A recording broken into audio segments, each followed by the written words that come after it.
Matt Cresco. That had been pretty far back. About to hop in the shower and hear my doorbell ring. In parentheses. He's Didn't reading even this know like I had a doorbell. romantic In parentheses. 2 chicks that just moved in next door. Oh, we're pulling up text said they were messages. having people over and asked if I wanted to come and have beers and s'mores. Closest I've been to yet to willingly breaking phase 1. Sometimes I just ask myself, why? Okay. You did get a win. The big win out of that is that you realize you have a doorbell. You're fucking stupid. Restart phase 1 tomorrow. Exactly. So here's the thing. First off, you guys just opened up a can of worms Why for like can going you- back and reading text messages on a recorded. Okay, that one wasn't too bad, was it? Why- Should I not have done that? Do we need You to should But be the thing is, proud of why that. did you have why didn't you just go over there and not have a beer, explain the situation, and then carry out the act? So Very true. It was already like 9 o'clock at night. Okay, and what does I- that have to do with anything? I had to wake up at 5 o'clock in the morning for some You didn't have important 5 stuff. minutes to kill? What? For magic I guess I time? didn't think about it like that. Yep. So Matt calls it magic time. actually no, it was from Craig Ballantyne. It's what it's called by a lot of people, Dan. So fuck off. Magic So- Matt? I took a picture. So- Magic Matt has magic time. So guys, I got into some exciting news. We're getting an intern. Oh, for Brofessional? Yes. Oh, really? So this guy, his name is Salvi. You talked to him? And I talked to Let's Sal. go! So it's this guy that like plays in a different division of volleyball with us, but is just like our fucking like cheerleader for everything we Totally do. hype He man. sits there at volleyball, just gets drunk and cheers us on at all times. Like he doesn't play. No, he plays on a different Oh, side. okay, Yeah. okay. Well, and so I was talking to him about it. I was like, dude, first off, he's like 26 or 27, has a very like steady career. But I was like, do you want to be our intern? And he was like, what does that entail? I was like, I don't know. You probably just like sit there Whatever the fuck we tell you. with a laptop. And then like when we're looking shit up and Dan's making up facts out of his ass, you Google it and you tell us what's right and what's wrong. Yeah. Actually, all my facts are facts. So we're gonna try out Sal. Sal V is gonna be on the pod and he's gonna be an intern. When so. does he start? He was gonna come today, but he gets out of work at 4:30. Now he's off to a rough start. yeah, yeah. Unpaid internship. Go ahead and tick that on HR. But he said he's gonna start getting off early on Wednesdays and he'll be here by 4:30. No, that's awesome. Well, hell yeah. That's Yep. awesome. So we'll try it out. I don't know. He might suck, but you know it's better than an- our current It's an intern. So yeah, better than our current intern. Yeah. yeah. So what else is going on? What Well, isn't going on, dude? Dude, I feel like I am so slammed right now with work.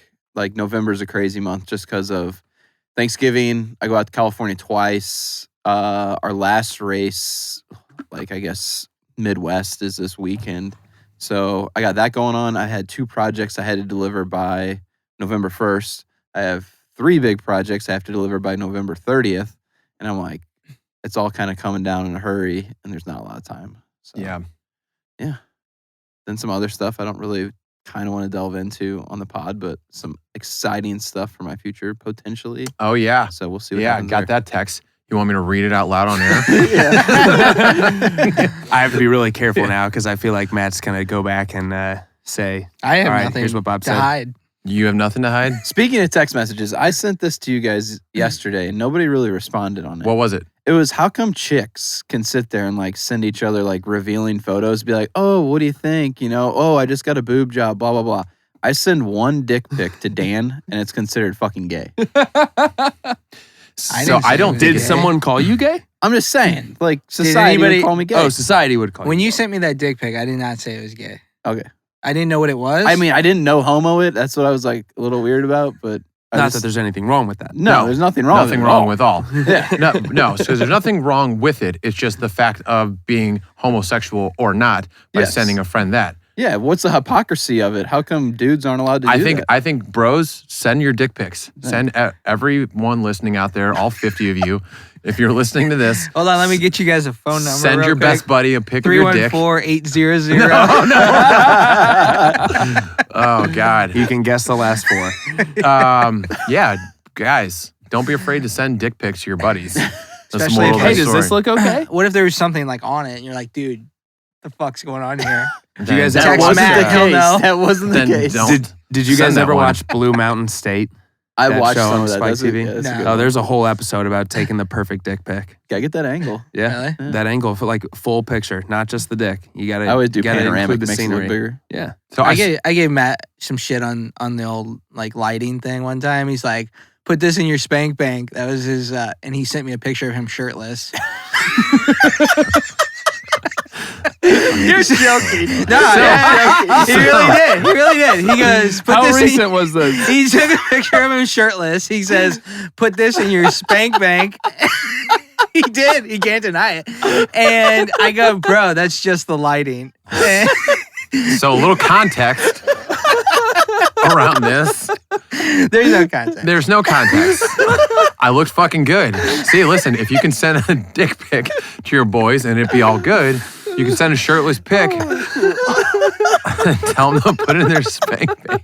No, the context was he came in one day and he goes, He didn't believe I was he goes, sub 10% body fat. he goes, I'm this percent body fat. And so I Google like male X amount percent body fat. And these are like fucking dudes on the front of Fitness magazine. I'm like, dude, you're not. I mean, the fucking machine's broken clearly because this dude is what you're saying that you are. And he's on the front of a magazine. So Yeah. then he sent me a shirtless pic and Oh, that's awesome. told me to put it in the spank bank, which I did.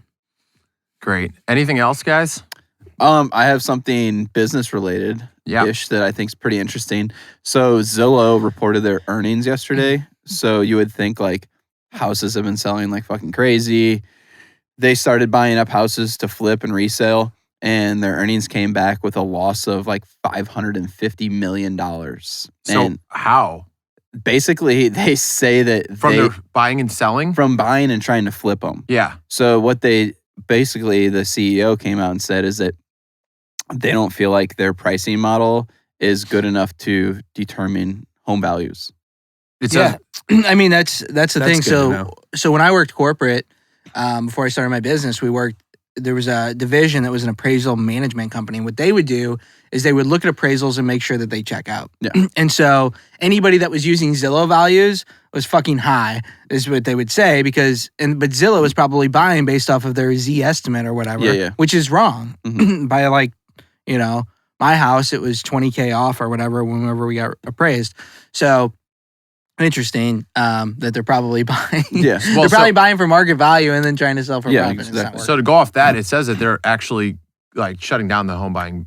Completely. Yep. Yep. And then they're 100%. going to cut. So They're just going to cut company's their cutting, losses like- with all their home sales they've got and just get them out. From And then underneath them. because of that, their company's cutting 20% of its workforce. Yeah, Yeah, their stock 25. their stock dropped 24% today.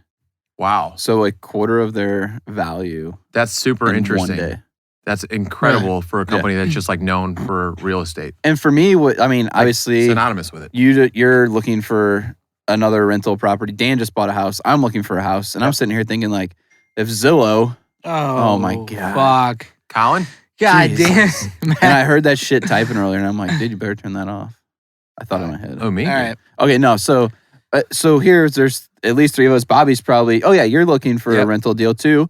So it's like now, a company that you think would be able to value homes is saying, we don't really know how to do that, and we're out here trying to buy houses, and it's like, is this the start of the bubble? Is the bubble gonna pop? Well, so I don't think that they're a company that can value homes. I think that they're taking aggregated data and valuing homes that way.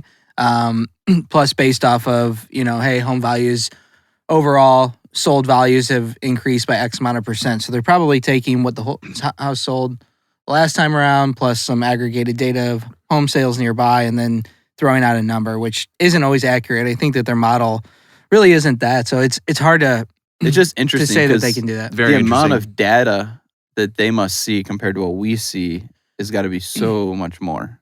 So Right. it's just, to me, it's interesting It's just weird. that Yeah. they were off by that much. Yeah. Like that's a big number. Oh, huge. And speaking of which, anybody out there that's interested in house hacking or understanding what that is, it's essentially buying a duplex, renting out the top to start a real estate portfolio and basically living for free. We've got a guy coming on, Craig Curelop, who is essentially one of the big reasons that I ended up house hacking, at least his book was. He's coming on the 17th, so that'll drop the 23rd of November. That's going to be a super interesting one. But while we're on this topic, have you, and Dan, I think I talked to you about this, I have been absolutely obsessed with something that's called rental arbitrage. Have you heard of this? Just a little bit from TikTok. But. So I've been doing kind of a deep dive into it. And the idea is you don't own any real estate. And there's actually a guy that's super popular on TikTok right now that does it at a massive scale. But you go to a place, whether it's a house, whether it's a multi-unit, whether it's a condo, and you rent out. So you sign a lease for them. And then you say, hey, you make sure that there's a clause in there to sublet it. And then you Airbnb it out. Okay, yeah. Some places are very strict on it, like certain areas like won't let you do it, period. But if you know how to sell it right, which is the fact that, hey, we're screening every person that comes in. We're actually going to get it professionally cleaned multiple times a month. It's going to be in better condition. We're going to furnish it. We're going to make it look good for you. And you already have vacancies, right? Yeah. So especially if it's in a nicer, like big condo complex, there's a lot of reasons they should do it. But it's an interesting, so I'm sitting there looking, researching, and it's showing that on average, if you do it right, you can probably make about $1,000 to $2,000 a month. That's paying all the servicing fees out. You just have to have the money up front to put down a month's rent and then furnish the place, right? You got to decorate it for whatever. And then, but actually, I forgot who was, my buddy was talking about this as a side thing, and I was thinking about it, like, you don't have to have much money down because you can go to Ashley Furniture right now, get every single piece of furniture possible, including some decorations from there. And if it's, if it's more than $2,000, they'll do like a 5-year, no interest, anything on it. So you can use all of your profits to start paying that off and not have to have much money to do it up front. Interesting concept. And I think I'm going to fuck with it a little bit and try it out just to see, like, I mean, fuck it. If it's that and you can get somebody to manage it, do all that. If it's an extra $1 to $2K, that's super scalable. All you just need is enough capital to get it going. That's something I do find super interesting because like Airbnbs are illegal in Las Vegas. Isn't that wild? Really? I would never guess that. In Las Vegas proper. I didn't know that. Yeah. So that's what I find like super interesting about the Airbnb. I just thought it was like good to go everywhere, but it's not actually. Well, I mean that like if Sal was Matt's here, talking he about could doing, fact check that for me, but I'm sure that's true. what Matt's talking about doing carries a little bit of risk in regards of homeowners associations might change their rules. Like I bought a house at the Lake of the Ozarks, and the reason why I bought the house versus a condo is because a lot of the condos have rules against Airbnb rentals or short-term rentals. They'll let you do long-term rentals, but will they let you do like a weekend rental? Probably not. So there is a little bit of risk because if they end up selling the entire complex or something like that, a new property management company comes in and says they change it and you're locked in the lease. Yeah. So there's ways around that. Yeah, there's ways around it. The big thing is you have to make sure that written in the contract is the ability to sublet, right? You have it written in. You definitely don't want to go in apparently and just like, start a relationship with a guy and have a handshake agreement. But very interesting. Anyway, I went on a little rant about that, but it's a cool opportunity to. You're passionate about it right now. Yeah, I actually think it's super cool. I mean, I'm learning a lot right now about like, so basically I've always been like a debt-free type guy. Like I never want to carry any debt, but I'm beginning to realize like if you leverage debt correctly, you can make a fucking shitload of money. Yeah. Well, that's why there's been so many bankruptcies for like these super wealthy guys. It's because they're leveraging debt and then it didn't work out or something like that. But you have to like, okay, we're not saying, hey, go to Ashley Furniture and get By the way, fuck Ashley Furniture for the record. Yeah. They like I bought like a $2,000 table and never. Anti-sponsor. Anyways, so if you're saying, hey, I'm gonna go take that debt on because that debt will be covered by cash flow, I think that's a little bit different situation. Yeah, than I think saying like, oh, I'm just gonna do it and have this monthly payment. Yeah, if you can cash flow it, it's a no-brainer, I feel like. Yeah, that's the thing. So it will be a risk, but everything I've heard about like Airbnb, and this is even slow season, it's like, if you get it up and running, it's gonna book itself. Yeah. So if you get all the legality and you get the money and you get it decorated, like that's the hardest part. Like everything else is just can be put on autopilot for the most part. Yeah. So it'll be interesting. But yeah, that being said, obviously I got to focus on my business. Yeah. And not all these other business, right? And not necessarily be a jack of all trades. Oh, which is a good He was trying so transition. hard. That's not a good transition. Try hard. Okay. Pew, pew, pew, pew. Okay. he didn't So- fuck anything up when he said it this time. So we'll get into the actual That show. was good content. You guys want to get into the show? You want to talk about content? You tell me. Yes, the answer is yes. We good? Let's go. Okay. Let's fucking go. So today is Wednesday, November 2nd, and this is episode 59. It's November 3rd. Is it? Damn, dude. This Today month's only. flying by. Can't believe it. It's Seems like yesterday. a whole 33% more than I thought it was. Okay. All right. So, jack of all trades, master of none. That's going to be the topic of today. You guys got any quotes for this? Go ahead. I actually got one. And this is actually from Tim Ferriss's book, 4-Hour Workweek, that I've been getting into. And it kind of related to it. So he just says in here, conditions are never perfect. Someday is a disease that will take your dreams to the grave with you. Pro and con lists are just as bad. If it's important to you and you want to do it, quote unquote, eventually, just do it and correct course along the way.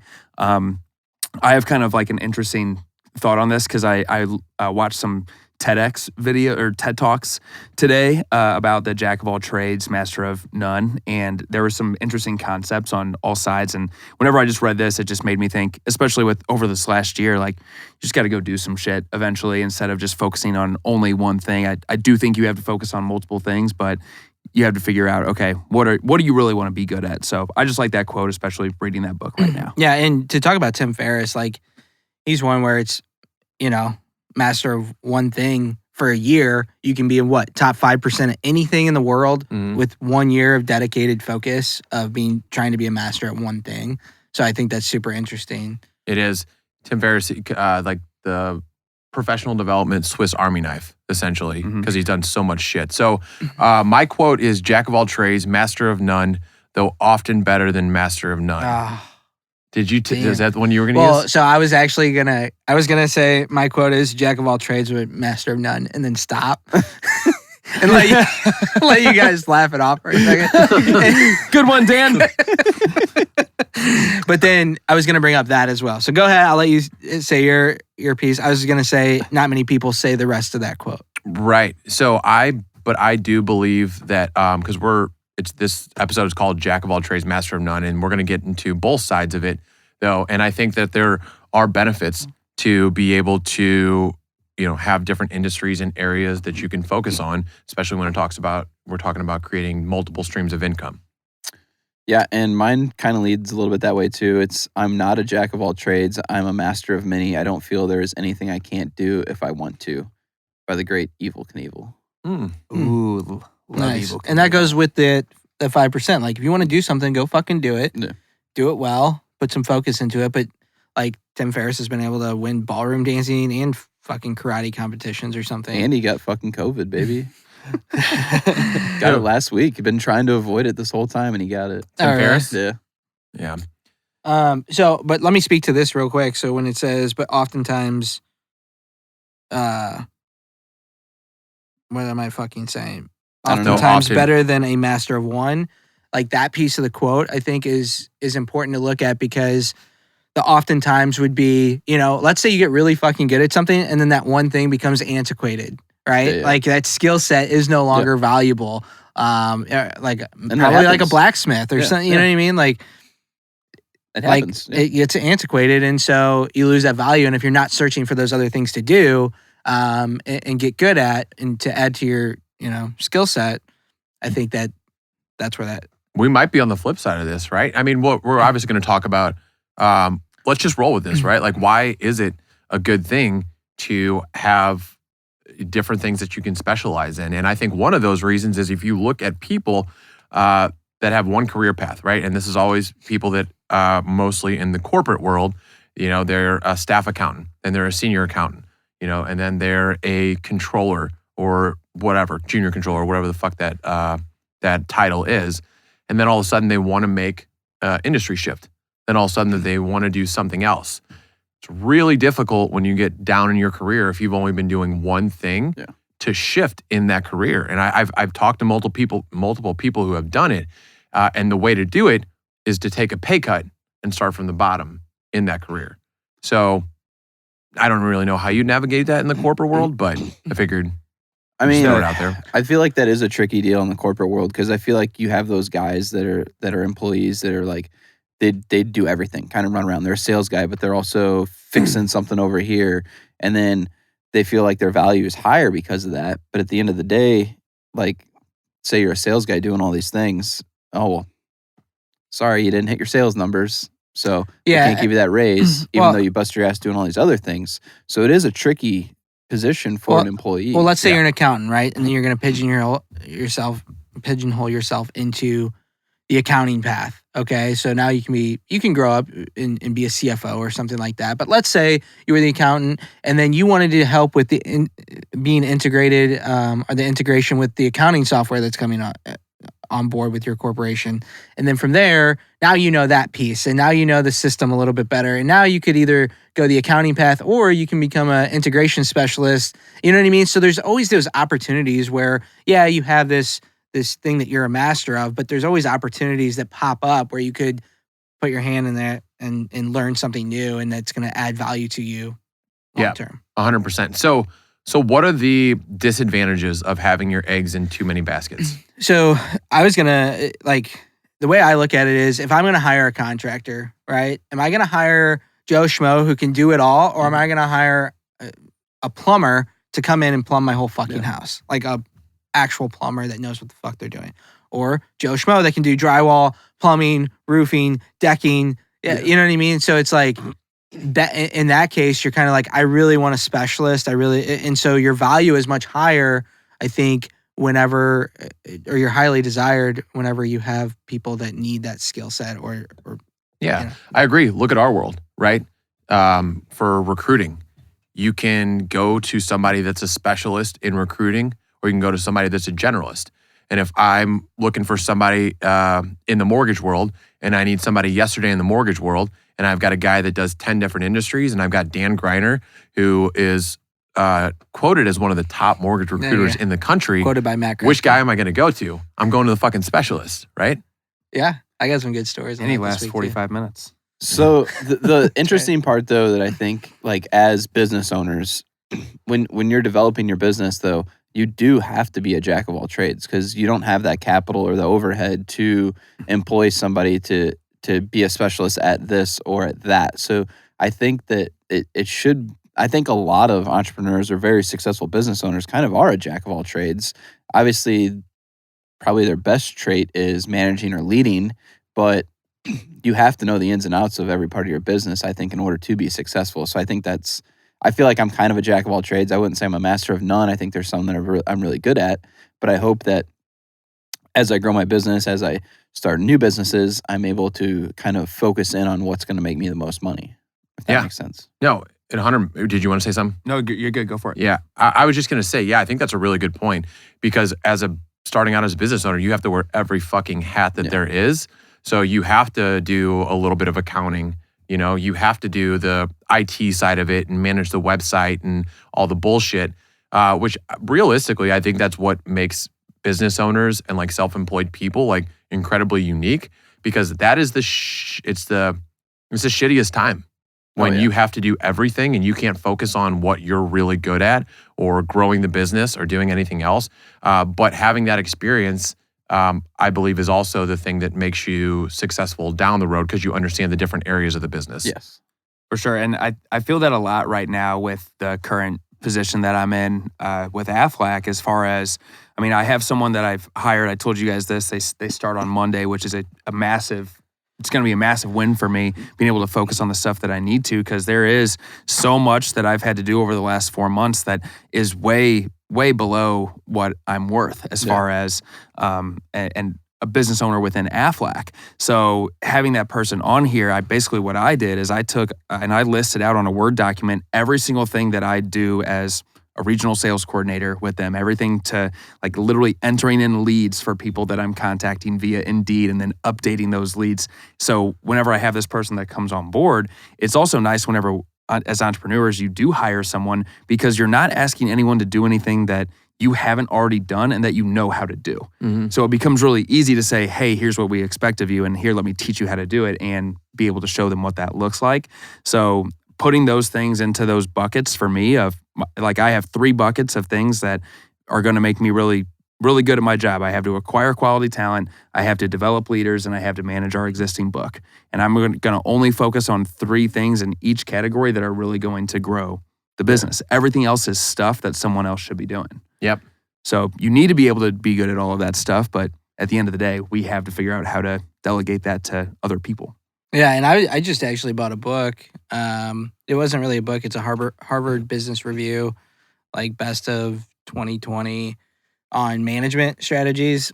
And so that's kind of my goal now, is to focus more on the management skill set than all the skill sets. Because you're going to, over time, if you're going to be successful, you're going to build a skill set on top of another skill set on top of another skill set. And so now it's kind of like Matt and I went out to lunch the other day just to talk about fucking trying to manage people a little bit better. And I think it was effective. And, you know, it's just something new to us. You guys are kind of at the tipping point, I feel like, of like employees to like, how are we going to handle this amount of people and make sure that they are being effective and still keeping the culture? Well, that's the biggest thing is like, you know, you want to keep the culture, but our culture's so, at least my side for sure is pretty loose with, you know, we're friends and things like that, but we're realizing, okay, we need to start separating ourselves a little bit from that and have some detachment there, so that we can create a scalable culture. Because right now you're not going to be able to scale the culture that we have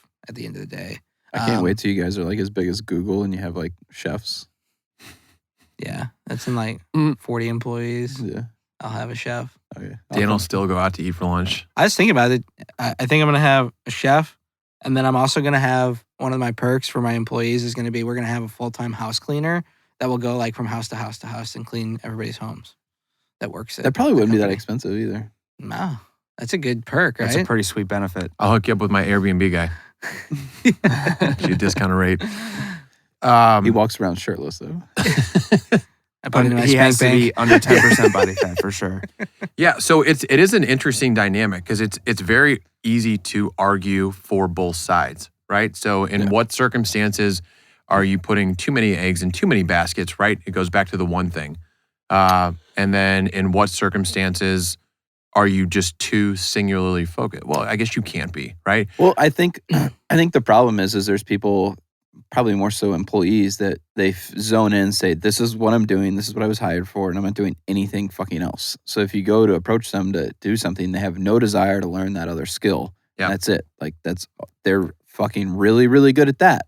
But if something comes up like Dan's saying, where like, okay, society's got to change and this is going to become obsolete in the next 5 years, like you need to figure something out. Yeah. And I think maybe it's an age thing. Maybe at a certain point of your life or your career, you're like, I don't have the desire to learn another skill set that I need to move forward. So I think that comes into play. What you just said, desire, right? Like I don't have the desire to do that. Like when we start out, like we don't have the desire to do fucking bookkeeping or whatever it is, but we're forced to do that. And then I wish I would have done more research on it, but it's like you read just about any book on how our brains work. It's like if you become competent, just competent, like get the level of confidence in competence in any other new skill, you create new neural pathways, like new ways that your brain can just connect things that it wasn't able to connect before from the outside world. So it's like we're literally putting ourselves in the position to like become at least competent in all these different areas of life, which essentially is making us fucking geniuses, right? Is that? I do feel like I get smarter as I get older. I do too. I mean, by the time I'm 50, it'd probably be fucking Just- genius. I mean, it'd be Like ridiculous. Albert Einstein. It's gonna be ridiculous. I interviewed this guy today who was talking about, and he like looked at me with hesitancy as he said it, and he was like, I really don't want my kids to go to college. And he's like, is that weird? And I go, no, fuck college. I was like, they don't need a degree to go do any of this shit. And I mean, everything that we want to learn is it's in here, dude. Like it's in our phones, it's in our computers, it's in books that have been written. And so people are so used to just running and they go work 8 to 5 and then they get off work and they go to happy hour, or they go home and then they're just stuck with like nothing wrong with their kids. Like you spend time with your kids and stuff like that and it's the rat race. They're on the hamster wheel and they never take a step off to figure out if there's something else that they could be doing that they actually love. And I actually saw a post from one of the guys who attended our first mastermind, John Gibbs with Logo Daddy. And I don't know if you saw his post that he put up today on Facebook, but he just posted a picture of this machine that was going to like fold and organize like 700 shirts per hour or something like that. And he's like, since employees won't show up, and he like posts this picture, and I'm like, I wonder how many people he's friends with as far as his staff goes. But it's a point where we're vulnerable to rapid industry change. And whether it's like, you think about Anheuser-Busch, like I did a tour of that earlier this year, and they were talking to us about how many people used to actually be in there. And now there's only one person that manages each like huge, massive line in there. And it used to be, I mean, dozens of people. So things are changing, and people are going to need to adapt, or they're going to lose their fucking jobs. I mean, people are going to lose jobs to robots. Yeah, well, I mean, I think it goes back to the minimum skill set, minimum wage podcast that we did. It's really, if you're not actively trying to grow, you're pretty much fucked, because robots will come and take those lower level jobs. Not all of them, obviously, but a lot of them. Right now, I mean, you guys know this. I mean, I made a post about it on Instagram yesterday. Like, if you don't have a job right now, it's literally because you don't want to work. Yeah. And I mean, there's literally no excuse for somebody not to be working right now. So sheer laziness. Yeah. No, and you can tell that. Like if you've gone and I try to be super empathetic about it, but if you go into restaurants, majority of the service is just shit, and you got to understand that they're understaffed, right? Yeah. Like to a certain level, right? There's only so much you can take in terms of like disrespect or like wrong orders will happen or whatever, but like it's just going on everywhere. It took me a minute to realize, I was like, why is the service so shitty? Yeah. And it's because nobody wants to fucking work. And I feel the same way as you, and you have to like tip the hat to those people. Like at least they're fucking here. You're fucking here. Yes. So. Yeah. And I think we're all kind of the same way. And when it comes to that, it's like, even if I have like a bad whatever, it's like, if this is before COVID bullshit. Like if you're not tipping 20%, like you're a fucking cheap ass. I knew you wouldn't. 20%? I knew Brad was not tipping anywhere. Cheap ass. 20% is easy to calculate. Yeah. That's probably like 22.5 or something. Matt has to get his calculator out every time. Yeah, well, I got a spreadsheet that's gonna show what they're scoring. We have a meeting. We meet on it once a week. How many times did they refill my beverage? Yeah. An extra percent. Yeah, there's 11 different points that they can score on. So whatever. Yeah, they can achieve up to 110% tip. Is what you're saying? Yeah, exactly. Damn. So, with saying, hey, jack of all trades might be the better play. I also think that the brain. And correct me if I'm wrong. I wish we had a fact checker here, but where's Sal? Where the fuck you at, dude? We're not set up Sal. Psychologically to be able to multitask. For sure. Yes. Yeah. So that's I think that's where you have to be careful. Is like that's fine. You can know how to do a lot of different things and be valuable in a lot of different areas, but if you try to switch that focus too often, I think it's detrimental. Like for example, whenever I launched an app, right? And I was spending time here, and I was spending time on my business, and then I was spending time on that business. And then, those businesses did not align at all. Yeah. And it hurt both the businesses. For sure. Right? Yeah. So instead of mastering the one business that made me all the money, and fucking with this business that really didn't make me any money. It was fun though, right? I learned a lot, right? So I guess I want to throw that out there to kind of counter the I mean, I'm with you. I think if you're going to dedicate time to something, when you are there, be 100% present in what that thing is. I mean, dude, I feel like just looking for houses right now, I'm like, my wife's like sending me this shit all day long. I'm like, I don't have time for this. Like, and it's like the most asshole thing to say, but it's like, I'm busy right now. Like, we'll talk about it later, but like, I can't answer your phone call about a fucking house at like 1 o'clock right now. Like, I'm at fucking work. Yeah. And like, cause like that 10 minutes of like having a conversation about it is like almost 30 minutes lost of like shop time where I'm like fucked in the head. Yeah. So. I fucking love it though. I love looking for houses, like looking for like the house hunt I'm fucking addicted. Like I'm to the point now where I can only I have to set hours for it. Cause it'll like set like a certain hours of the day. But how do you turn it off, right? Yeah. Because like whenever I get super passionate about something, it's like all I fucking think about until I'm exhausted. And then I finally like fade away from that. So it's more about setting up what's important around it. So it's like I found myself the other day, like I guess it was yesterday, 2 days ago, like worried more about that than like our shit, like at work. And I was like, I can't fucking do this. So I'm like, develop this checklist of like shit that I have to do before I dive into anything. But it is like, this is the. But it's hard, right? Because even if thing. you're working on the other shit, it's still on your you're mind. still thinking about that. So it's hard to do 100% at one thing. But I do think, but to me, that like is a sign of like a true entrepreneur, I think. Yeah, for sure. I mean, that's, you get an idea, you think about like, it, you obsess over it. Yeah. Everything else is kind of like, you want to understand every fucking aspect of it. Does this make sense? Is it viable? All that. And then you dive in. How do I get this done? And while you're doing all that, you got this other thing. Yeah. It's the thing that actually makes you money. Yeah, right. But that said, it's like the more and more I've been thinking about this, the more I do want a real estate company. Like I want and I can put in people and systems in place. You have the face for real estate. I have a face for real estate? Right? Like just super punchable? Like I could see you, no, like I could see you on a billboard. Thanks. Was that a compliment? That's I don't know how to take I that. could see you running those seminars. Yeah. How to do arbitrage. Just don't do the spank bank Airbnbs. picture on the billboard. Don't do the. I think that's the only way that you get deals is if you put your abs. Call yourself Spank Bank Matt. That's a dumb fucking name. That's such a fucking bad name. Spank Bank Real He Estate. should have to change his Instagram name to that. I mean, if there's not something called Spank Bank if we lose Real a Estate. challenge, we never follow through with our shit on challenges. No, we don't. it's fun to talk We about. show up though. Yeah. We show up here. That's the important part. So anything else that we want to touch on in terms of jack of all trades, master of none? I feel like it's a very fine line, right? Like it's too gray to really know what's right and what's wrong. Dan's obviously checked out. He's checking his text messages. So is this the point I that was seeing if you text me a picture shirtless. Did you delete it? Hey, should we? If we have that, we should totally throw it up on Since Instagram. Sal didn't show up on his first day of his internship, the next week, should we live interview him on the podcast? Yes, 100%. 100%. Okay. Yeah, welcome. I'd be such a great interviewer. I'll tell him that. I want him to be nervous for my questions. No, you shouldn't tell him that. You should just have it. It should be a surprise. Well, he'll listen, so he'll know. Well, he might not listen quick enough. He might not get there in time. That's true. We'll see what He'd have happens. to listen to So it we every won't say day. anything. Yeah. And we'll see what happens. I do have one more thing. So I mean, we were talking about all these different streams of revenue and stuff like that. The TED Talk that I listened to today was this guy Nicholas Grundy, some German guy from the TED Talk was from 2016, and was just talking about how like you want to have all these streams of income, right? And he called himself a jack of all trades and a master of some.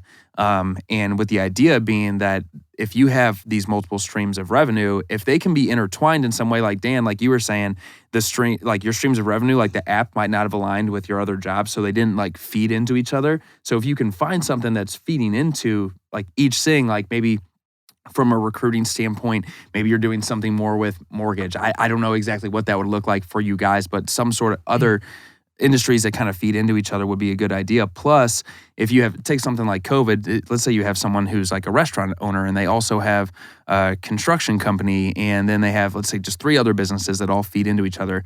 Obviously, COVID fucked the restaurants completely. And for people that had homes, they were constantly getting work done to their houses and things like that.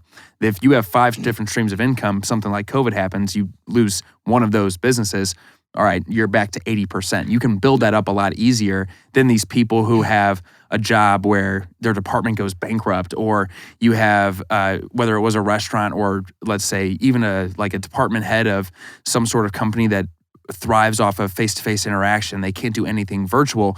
They lose that. They're fucked. Yeah. They have nothing that they can do, and they go from 100 to 0, constantly trying to figure something out. So being a master of some of those, or the way that this guy put it was a master of stability, and then basically a master of your own life. So I thought it was really interesting. Maybe it's something that we can. Yeah, Dan and I have talked about this before as far as like acquiring other businesses. Like you need to be specific that they're going to provide value to your current business. Otherwise, it's like if it's something so far disconnected, it's hard to. But I think the thing is that if a business can run itself without you there, then fine. Yeah.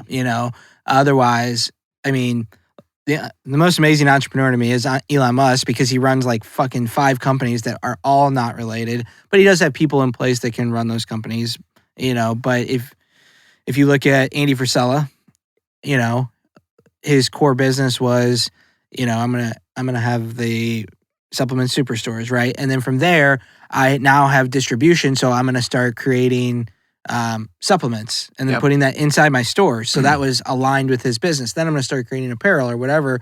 And then he has this machine that runs and that makes him great money. And now he can start investing into companies that either run themselves already, are investments, things like that. I recently invested in a company that, we'll see what happens. I could lose everything or I can make good money. We'll find out, but it runs itself. I don't have to worry about it. And so I think that once you start building up, then you can get into those non-aligned activities. But I think that as you build up, at least from my experience, it's super important to make sure that they're aligned. Otherwise, you just lose focus on one of them. And it's hard to be a master of 2, right? So yeah, to dedicate the full time. So that was good. I think that's a good spot to end. You guys got anything before we roll out? Nothing. Cool. Thanks for listening, guys. Be sure to, if you guys have any suggestions on topics, shoot us a DM on Instagram. We're more than happy to address different, shit. I feel like we've just about tapped out on a lot of things. But join us next week and we'll be interviewing Sal. If you guys could go on Apple for us. Name too. If you listen on Apple Podcasts, and as long as it's a good review, and you've made it this far, and it's like 5 stars at least minimum, if you could just do that for us, that'd be great. And write a review. You just fucked up the ending of this podcast. Now I got to say, hey guys, well, I doubt anybody's listening. Listen to Dan. If you're out there and have any questions for us, obviously hit us in the DMs, write us a review. Otherwise, we appreciate you, and we'll see y'all next week. Dan, did you want to say something before we go again? Happy Scorpio season. No, I'm good. Okay. See you guys. See ya. Later.